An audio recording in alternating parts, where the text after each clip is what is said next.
పశ్చిమ గోదావరి జిల్లా తాడేపల్లిగూడెం సమీపంలో రోడ్డు ప్రమాదం చోటు చేసుకుంది. విజయవాడ నుంచి శ్రీకాకుళం వెళ్తున్న కేవీఆర్ ట్రావెల్స్ బస్సు ఓ టిప్పర్ను ఢీకొంది. ఈ ఘటనలో ఇద్దరు ప్రయాణికులు అక్కడికక్కడే మృతి చెందినట్లు తెలుస్తోంది.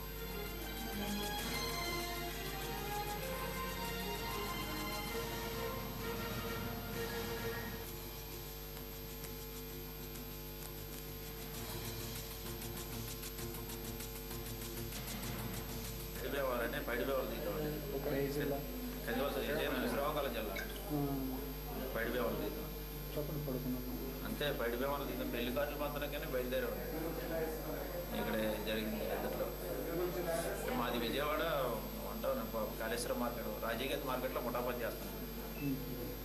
రాజీగేట్ మార్కెట్ మొత్తం పడుకొని ఉన్నాను. అందరూ నిద్రలో ఉన్నాను. ఆ శబ్దానికి పెద్ద శబ్దం వస్తే అలాగే దిగి పడిపోతే ఆందోళన మీద అర్థం పగలు కొట్టుకొని బయటకు వచ్చాడు. అర్థం పగలు కొట్టి బయటికి బదులు వచ్చామండి.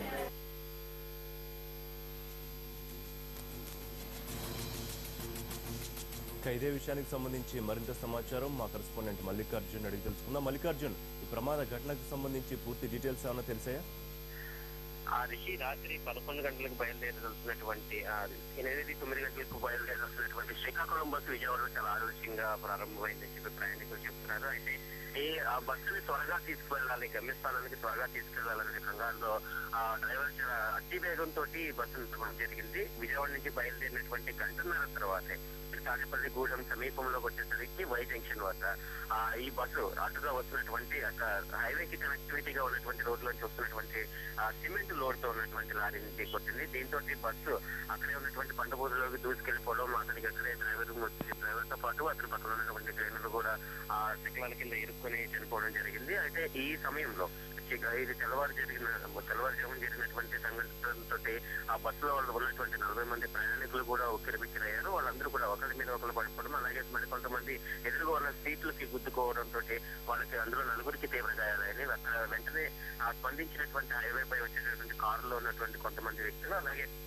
ఇతర వాహనాల్లో వస్తున్నటువంటి కొంతమంది వీరిని గమనించి వెంటనే ఏలూరు తాడేపల్లి ప్రభుత్వ ఆసుపత్రికి అలాగే తణుకు ప్రభుత్వ ఆసుపత్రికి తరలించడం జరిగింది. 108 వాహనాలు వెంటనే చేరుతున్నాయి. అయితే పోలీసులు కూడా ఈ సంఘటనపై ఈ ఘటన పైన వాళ్ళందరూ కూడా విచారణ జరుపుతున్నారు. డ్రైవర్ అతి వేగం వల్ల ఈ ప్రమాదం జరిగిందని భావించారు. బస్సు ఢీకొనడంతో బస్సు లారీని ఢీకొనడం, అలాగే ఆ పంటబొద్దులకు దూసుకెళ్లిపోయిన సమయంలోనే ఏకంగా సిమెంట్ లారీ లోడ్ తో లారీ బోల్తా పడింది. అంటే బస్సు ఎంత వేగంగా వస్తుందని చెప్పడానికి ఇదొక ఉదాహరణగా ఇక్కడ కనిపిస్తుంది. అయితే ఇదే సమయంలో బస్సు కనుక అదే వేగంతో కనుక తిరగబడినట్లయితే ప్రమాదం తీవ్రత మరింత ఎక్కువగా ఉండేది. ప్రయాణికులు చాలా మంది కూడా మృత్యువాత పడేవాళ్ళని చెప్పి అందులో ప్రయాణించినటువంటి స్థానికులు కూడా చెబుతున్నారు. బస్సు గుద్దుకోవడం ఏం జరిగిందో చీకట్లో వాళ్ళందరికీ అర్థం కాక పైనుంచి బస్సులోంచి అద్దాలు పగలు కొట్టుకుని కొంతమంది బయటికి దూకడం జరిగింది. ఆ సమయంలో కూడా మరికొంతమందికి గాయాలయ్యాయి. అయితే ఈ ఘటన పైన పూర్తి విషయాన్ని ఇప్పటికే చేపట్టడం జరిగింది. ఈ పోలీసు ఉన్నతాధికారులు కూడా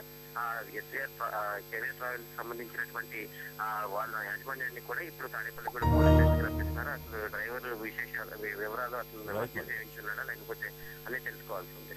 రైట్ మల్లికార్జున్, థ్యాంక్ యూ.